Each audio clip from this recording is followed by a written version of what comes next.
Thank you sir. చరిత్రలో ఉండేటువంటి ఎన్నో ఘట్టాలని ఈరోజు మాకు విశ్లేషించినందుకు ధన్యవాదాలు తెలియచెప్తూ తదుపరి మాట్లాడబోతుంది ప్రజల ఆశయాలకి అభిప్రాయాలకి పెద్దపీట వేసేటువంటి నాయకుడు, తన మన అన్న భేదం లేకుండా కష్టం అన్న ప్రతి ఒక్కరికి అండగా నిలబడేటువంటి లీడర్, హార్డ్ వర్క్ మరియు స్మార్ట్నెస్ కలగలిపినటువంటి మంత్రివర్యులు మా నారా లోకేష్ గారిని మాట్లాడవలసిందిగా రిక్వెస్ట్ చేస్తున్నాము. నారా లోకేష్ గారు.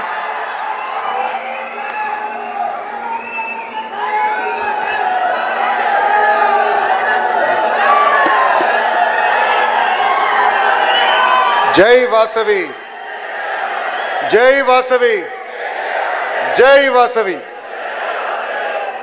గౌరవ ముఖ్యమంత్రి శ్రీ నారా చంద్రబాబు నాయుడు గారికి, ఉప ముఖ్యమంత్రి ఉస్తాద్ భగత్ సింగ్ పవన్ అన్న గారికి, బీజేపీ రాష్ట్ర అధ్యక్షులు మాధవ్ గారికి, కేంద్ర మంత్రి పెమ్మసాని గారికి, బీసీ సంక్షేమ శాఖ మార్చులు మా లేడీ టైగర్ సవితమ్మ గారికి, ఇండస్ట్రీస్ మినిస్టర్ టీజీ భరత్ గారికి, మున్సిపల్ శాఖ మార్చులు అమరావతి పనులు పరిగెత్తిస్తున్న నారాయణ మాస్టర్ గారికి, టూరిజం మార్చులు దుర్గేష్ గారికి, నాదెండ్ల మనోహర్ గారికి, వేదిక పైన ఉన్న గౌరవ ఎంపీలు, ఎమ్మెల్యేలు, ఆర్యవైశ్య కార్పొరేషన్ చైర్మన్ మా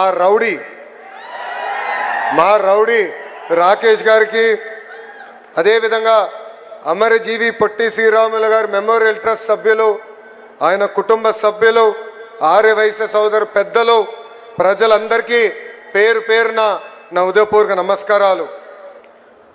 ఒక మనిషి త్యాగం, ఒక జాతి గౌరవం, ఒక దీక్ష, ఒక రాష్ట్రం, అమరజీవి చిరంజీవి, మరణం లేని ఒక గొప్ప శక్తి, త్యాగానికి మానవ రూపం, ఆంధ్రప్రదేశ్ రూపంలో ఆయన జీవిస్తూనే ఉన్నారు. అమరజీవి పొట్టి శ్రీరాములు గారి 121 జయంతి రోజున 58 అడుగుల విగ్రహ రూపమే ఆయన జన్మిస్తం జరిగింది. ఆంధ్రప్రదేశ్ ఆత్మగౌరవం ఈ స్టాచ్యూ ఆఫ్ సాక్రిఫైస్. దొండి రాకేష్ వచ్చి నా దగ్గరికి వచ్చి, అన్న విగ్రహానికి ఏం పేరు పెడితే బాగుంటుందని ఆయన నన్ను అడిగారు. అప్పుడు నా మనసులో నేను ఆలోచించి, ఎవరి త్యాగం అయితే తెలుగు జాతి శాశ్వతంగా గుర్తుపెట్టుకుంటారో ఆ త్యాగమూర్తియే పొట్టి శ్రీరాములు గారు, అందుకే స్టాచ్యూ ఆఫ్ సాక్రిఫైస్ పేరు పెట్టాలని నేను కోరటం జరిగింది. ఈ విగ్రహం తెలుగు జాతి గొప్పతనం ఏంటో అమరావతి నుంచి జాతికి స్థాయికి తీసుకెళ్తుందని ఈ సభాముఖంగా నేను కోరుతున్నాం. నేను తెలుగు వాడినని గర్వంగా చెప్పుకుంటున్నా. ఆ గర్వం మనకు అందజేసిన గొప్ప వ్యక్తి అమరజీవి పొట్టి శ్రీరాములు గారు. ఆయన ప్రాణ త్యాగమే మన రాష్ట్రం. ఆయన జయంతి మనందరికీ ఒక పండుగ. అమరజీవి పొట్టి శ్రీరాముల జయంతి సందర్భంగా ఆయనకి నేను ఘన నివాళులు అర్పిస్తున్నా. యువగలం పాదయాత్రలో మా ఆర్యవైశ్య సోదరుల్ని కలిశాను. వాళ్ళు ఎదుర్కొంటున్న సమస్యలు నేను తెలుసుకున్నా.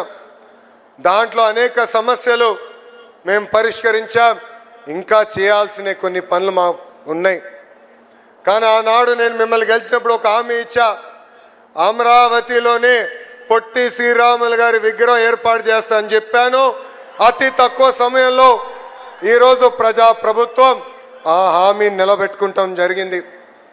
ఈ స్టాచ్యూ ఆఫ్ సాక్రిఫైస్ 58 అడుగులు, అమరజీవి ఆమరణ నిరాహార దీక్ష 58 రోజులు చేశారు. ఆంధ్ర రాష్ట్రం ఏర్పాటు కోసం ఆయన త్యాగం మనకు ప్రతిరోజు గుర్తు పెట్టుకునే విధంగా ఈరోజు ఈ విగ్రహం ఏర్పడింది. మనం ఒకరోజు ఉపవాసం చేయాలంటే ఇబ్బంది పడతాం. అలాంటిది తెలుగు ప్రజల కోసం, తెలుగు జాతి కోసం ఆయన దీక్ష చేశారు. ఒక రాష్ట్రం ఏర్పాటు కోసం 58 రోజులు ఆమరణ నిరాహార దీక్ష చేసి త్యాగం చేసిన గొప్ప వ్యక్తి పొట్టి శ్రీరాములు గారు. ఈ చరిత్ర భావి తరాలు గుర్తుపెట్టుకునే విధంగా ఈరోజు మనం ఇక్కడ విగ్రహం ఏర్పాటు చేసుకున్నాం. 2025 సెప్టెంబర్ 3న ఇదే పుణ్యభూమి పైన మనం శంకుస్థాపన చేసుకున్నాం. కరెక్ట్గా 194 రోజుల్లో మొత్తం భారతదేశ ఆశ్చర్యపోయే విధంగా ఈరోజు పొట్టి శ్రీరాములు గారి విగ్రహం ఈరోజు మనం ఆవిష్కరించుకున్నాం. మా రౌడీ దొండి రాకేష్ గారిని ఎప్పుడు స్పీడ్ పెంచమని చెప్తా. అలాంటిది విగ్రహం ఏర్పాటులో ఆయన స్పీడే వేరు. ఇక్కడనే ఇప్పుడు కూడా ఉంది కంటైనర్. కుటుంబ సభ్యులందరూ వచ్చి ఇక్కడనే కంటైనర్లో పడుకుని ఈ విగ్రహం ఏర్పాటు చేసుకున్నారు. కానీ ఆయన ఒక్కరే కాదు, దాని వెనకాల మీరందరూ ఉన్నారు. ఇక్కడ వచ్చిన ప్రతి వ్యక్తి ఉన్నారు. మీ సహకారం ఉంది, మీ త్యాగం ఉంది. నేను కూడా ఆశ్చర్యపోయా. రాజకీయ నాయకులం పలానా రోజులు కదా చేయాలని చెప్తాం, కానీ ముందలు తీసుకెళ్లే విధంగా ఉండాలి. అలాంటిది ఈరోజు మేమందరం గర్వపడే విధంగా, ఆశ్చర్యపోయే విధంగా ఆర్యవైశ్య సోదరులు పొట్టి శ్రీరాములు గారి విగ్రహం ఏర్పాటు చేసుకున్నారు. మంత్రులందరూ కలిసినప్పుడు చెప్పా, గౌరవ ముఖ్యమంత్రి గారు కూడా కేబినెట్ మీటింగ్లో చెప్పా, ఆర్యవైశ్య సోదరుల్ని మన ఆదర్శంగా తీసుకోవాలి. రేపు ఎప్పుడైనా విగ్రహం ఏర్పాటు చేయాలంటే అందరం కలిసికట్టుగా ముందరికి రావాలి. అప్పుడే మనం ముందరికి నడవగలుగుతామని వాళ్ళకి చెప్తాం జరిగింది. స్వార్థం లేని పోరాటం చేసిన గొప్ప వ్యక్తి పొట్టి శ్రీరాములు గారు. రాజకీయాలు చేయలే, లేదంటే అధికారం కోసం ఆయన చేయలేదు. గాంధీ గారి సబర్మతి ఆశ్రమంలో ఆయన చేరారు. స్వాతంత్రం కోసం ఆయన పోరాడారు. ఏకంగా సత్యాగ్రహ ఉద్యమంలో కూడా ఆయనకి జైలుకి వెళ్ళారు. నెల్లూరులో దళితులకు ఆలయం ప్రవేశం కల్పించాలని అహర్నిశలు పోరాడారు. సుమారుగా 5 దీక్షలు కూడా చేసిన గొప్ప వ్యక్తి పొట్టి శ్రీరాములు గారు. ఆంధ్రలో పడుతున్న ఇబ్బందులు ఆయన చూశారు. అందుకే ప్రత్యేక రాష్ట్రం కోసం మనందరం పోరాడాలి, లేదంటే మహాపాపం చేసిన వాళ్ళం అవుతామని ఆనాడు ఆయన ప్రకటించారు. కొందరి స్వార్థం కోసం ఆంధ్ర రాష్ట్రం రాకుండా చేస్తున్నారని ఆయన యుద్ధమే ప్రకటించారు. వస్తే ప్రత్యేక రాష్ట్రం, పోతే నా ప్రాణం అని ప్రకటించి ఆయన దీక్ష ప్రారంభించారు. ఆనాడే చెప్పారు, దీక్షకి ఎవరైనా స్థలం ఇవ్వకపోతే పర్వాలేదు, రోడ్డు పైన కూర్చుని నేను దీక్ష చేస్తా అన్నారు. ఆయన నిత్యం పోరాట యోధుడు. ఆయన్ను కూడా నేను స్ఫూర్తిగా తీసుకుని నా యువగలం పాదయాత్ర చేశా. ఆనాడు రాత్రి బస చేసానికి ఎవరైనా భూమి ఇస్తే ఆనాటి ప్రభుత్వం ఆ భూమి 22A పెడతానని బెదిరించారు. ఆనాడే చెప్పా, నేను రోడ్డు మీద పడుకునేదాన్ని కూడా సిద్ధంగా ఉన్నా, నమ్మకున్న దానికోసం నేను ముందరికి వెళ్తానని చెప్పా. మద్రాసులో బుల్సు సామూర్తి గారి ఇంట్లో 1952 అక్టోబర్ 19న ఆమర నిరాహార దీక్ష ప్రారంభించారు. దీక్ష ప్రారంభించే సమయానికి ఆయన బరువు 53.9 కేజీలు. 58 రోజుల్లో 38 కేజీలకి తగ్గిపోయారు.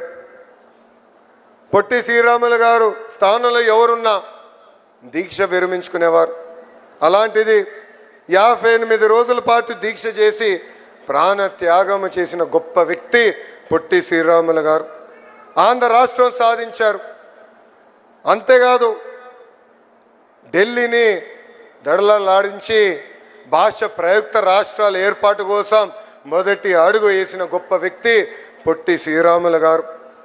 ఒక ఫేమస్ హిస్టోరియన్ రామచంద్ర గుహ పొట్టి శ్రీరాములు గారి గురించి ఒక ఆర్టికల్ రాశారు. ఆ ఆర్టికల్ నేను చదివాను. ఆయన ఆనాడు చెప్పాడు, దురదృష్టవశాతం ఆంధ్ర రాష్ట్రం బయట పొట్టి శ్రీరాములు గారి గురించి చాలామందికి తెలీదు.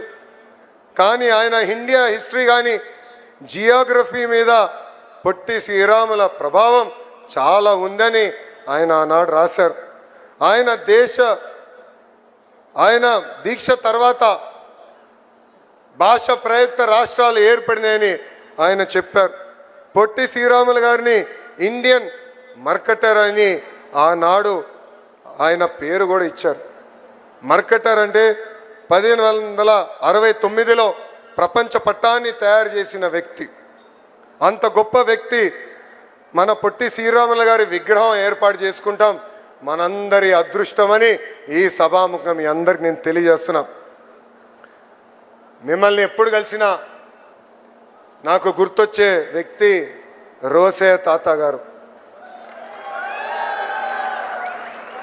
ఆయన రాజకీయాల్లోనే ఒక స్టేట్స్మెన్. అలాంటి గొప్ప వ్యక్తుల్ని చూసి పెరిగిన వాడిని నేను. నాకు ఇప్పుడు కూడా బాగా గుర్తు, ఒక పక్కన చంద్రబాబు నాయుడు గారు, ఇంకో పక్కన రాజశేఖర్ రెడ్డి గారు హోరాహోరీగా చర్చించేవారు. కొన్నిసార్లు స్పీడ్గా మాట్లాడేవారు. కరెక్ట్గా నెక్స్ట్ డే పొద్దున 6ంటికి రోసే తాత గారు బాబు గారికి ఫోన్ చేసేవారు.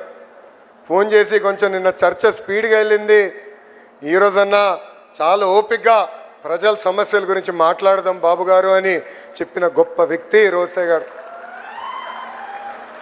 రాష్ట్ర విభజన తర్వాత ఆయన పుట్టినరోజు నాడు రోసే తాతకు ఫోన్ చేసేవాడు. ఎప్పుడు చెప్పేవాడు, తాత మీరు రాజకీయాల్లో లేని లోటు మాకు అనిపిస్తుంది, మిమ్మల్ని చూసి పెరిగిన వాళ్ళం, మీరు చేసిన రాజకీయాలు వేరు, మాకు దారి చూపించాల్సిన బాధ్యత అని పెద్దానికి చెప్పేవాడిని. రాజకీయాలకు అతీతంగా ఆంధ్ర రాష్ట్రానికి అద్భుతంగా సేవ చేసిన వ్యక్తి రోసే గారని ఈ సభాముఖంగా నేను తెలియజేస్తున్నా. ఇప్పుడే చూసాం, ఎన్ని కోరికలు తీర్చినా ఇంకా కోరుతూనే ఉంటాడు ఇక్కడ ఒక ఆయన రాకేష్ గారు. ఆయన మొన్న వచ్చి పొట్టి శ్రీరాములు గారి పేరు మీదుగా ఒక కాయిన్ విడుదల చేస్తే బాగుంటుందని ఆయన కోరారు. అది నేను కేంద్ర మంత్రితో ప్రభుత్వంతో సంప్రదింపులు చేస్తున్నా, త్వరలోనే అది కూడా చేస్తామని ఈ సభాముఖం ఆర్యవైశ్య సోదరులకి హామీ ఇస్తూ, యువగలంలో నేను హామీ ఇచ్చిన ఆ హామీని నిలబెట్టిన మా బీసీ సంక్షేమ శాఖ మాచ్యులు సవిత గారికి, మా రౌడీ రాకేష్ గారికి 10 రూపాయల దగ్గర నుంచి ₹1 కోటి వరకు విరాళాలు అందించిన తెలుగు ప్రజలకి, మా సిఆర్డి అధికారులకి, ఆర్యవైశ్య సోదరుల పెద్దలకి, ప్రత్యేకంగా అమరజీవి పొట్టి శ్రీరాముల కుటుంబ సభ్యులకి నా హృదయపూర్వక అభినందనలు తెలుపుకుంటూ, రాబోయే 12 నెలల్లో స్మృతి వనం, photo gallery, museum, mini theatre, auditorium, skill development centre యుద్ధ ప్రాతిపదికంగా దొండి రాకేష్ గారిని పూర్తి చేయాలని సభాముఖంగా కోరుకుంటూ, నాకు ఇంత అద్భుతమైన అవకాశం ఇచ్చిన మీ అందరికీ పేరు పేరున నా హృదయపూర్వక ధన్యవాదాలు తెలుపుకుంటూ మీ అందరి దగ్గర నుంచి సెలవు తీసుకుంటున్నాం. జై వాసవి, జై వాసవి, జై వాసవి, జై హింద్. అందరికీ నమస్కారం.